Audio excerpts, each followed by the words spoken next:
Eu achei tão forte ele falando isso, ele fazendo um apelo ao Supremo Tribunal Federal dessa maneira, que a única saída para pacificar o país é o Supremo Tribunal Federal anistiar Bolsonaro.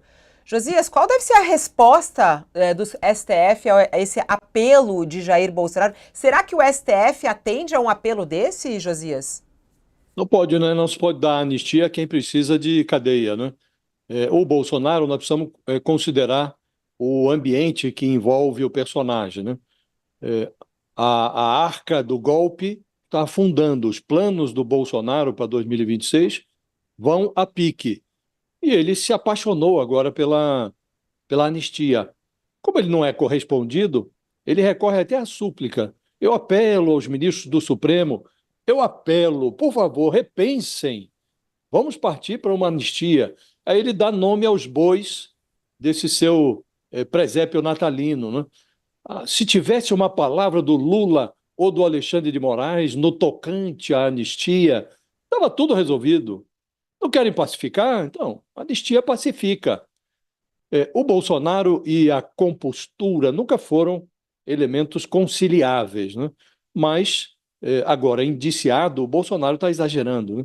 Nessa entrevista à revista Oeste, ele soa desconexo. Ele repetiu que não houve trama golpista. Ora, se não aconteceu, o Bolsonaro precisa apenas de uma boa defesa, uma defesa capaz de prover a ele uma absolvição. Hoje essa absolvição parece improvável, mas quando ele diz que não houve nada, quem sabe os seus advogados não conseguem providenciar esta defesa redentora, né?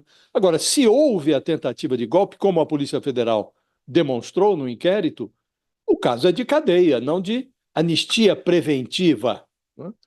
O Bolsonaro abusou da cretinice nessa entrevista ao pedir magnanimidade àqueles que os seus cúmplices tramaram assassinar. O, os cúmplices do Bolsonaro elaboraram um plano escrito para matar o Lula, o Alexandre de Moraes e, de quebra, o Geraldo Alckmin. O Bolsonaro leva o descaramento às fronteiras do paroxismo quando ele insinua que a pacificação do Brasil, a pacificação nacional, depende da ressurreição de um sujeito messiânico e que tem os pés de barro, né? Eu diria, Fabíola, que se o cinismo matasse, o Bolsonaro precisaria não de uma ponte de safena, mas de um viaduto de safena no caráter, né? Ironicamente, muita gente mesmo, ainda considera o Bolsonaro um guia dos patriotas, né? As evidências estão mostrando que ele já não serve nem para guia de cego, né? Então, é preciso considerar o ambiente que envolve o personagem e dar a ele o que ele merece.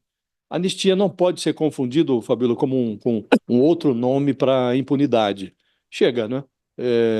É hora de providenciar a denúncia, a ação penal, o julgamento e a consequente condenação. Por isso que às vezes as pessoas falam, ai, mas por que refletir a respeito disso que ele está falando? Porque isso é muito importante, né, Thales?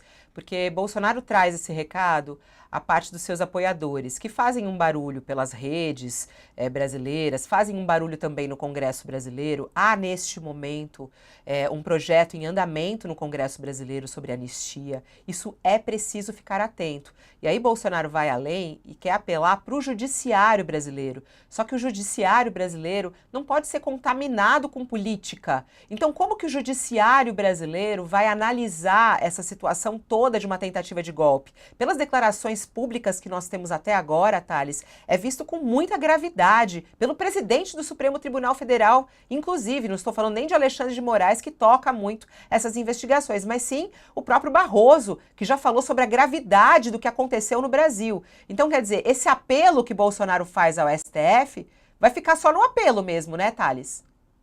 Na verdade, Fabiola, não é um apelo, é uma ameaça.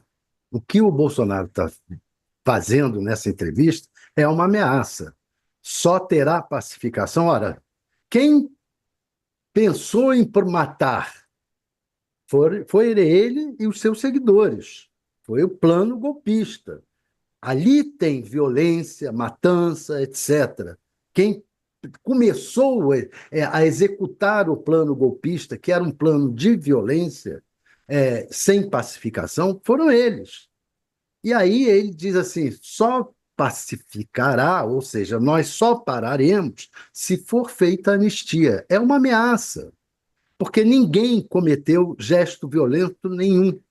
Pacificação é eles pararem. E ele está dizendo que só pararão se houver anistia. Por que que ele coloca o Supremo? Porque o Supremo já se manifestou, os ministros do Supremo já têm se manifestado, vários deles abertamente contra a anistia. Então, a anistia que vai ser votada, seria votada, não vai ser, seria votada no Congresso, mesmo assim, seria barrada no Supremo, porque os ministros do Supremo consideram inconstitucional. Então, e por que que eu digo que seria votada no Congresso? Porque mesmo lá no Congresso ele está vendo que não vai andar, não vai andar. Depois disso que se descobriu a respeito do planejamento do golpe, que era um golpe assassino, depois disso que se descobriu, não anda a anistia. E a anistia, ele falou assim: a anistia, já foram anistiados quem roubou banco, quem matou. Foram, sim, foram anistiados aqueles que torturaram, que mataram, torturaram, prenderam ilegalmente. Também, esses todos foram anistiados. E resultou em boa coisa para o país? A pergunta hoje em dia é: aquela anistia de 79 foi boa para o país? Diante dessa tentativa de golpe que ele fez e que muitos militares seguiram, basta ver aquela carta aos comandantes militares feita por coronéis, significa que a anistia não serviu, não serviu, eles continuam aí falando nisso. Hoje em dia o que tem que haver é a mão dura da democracia sobre todos os que planejaram matar, assassinar, dar golpe, inclusive os militares, inclusive os que escreveram aquela carta e os que assinaram, não só os 3 ou 4 que escreveram, mas os que assinaram aquela carta. Esses têm que ser afastados da vida militar, não podem continuar na vida militar, não podem continuar empunhando armas, porque ameaçaram usá-las contra a população. Esse é o fato. Então, o Bolsonaro, o que ele está fazendo não é um apelo, é uma ameaça. Forte. Ó, intervalo para quem está conosco na TV é o primeiro.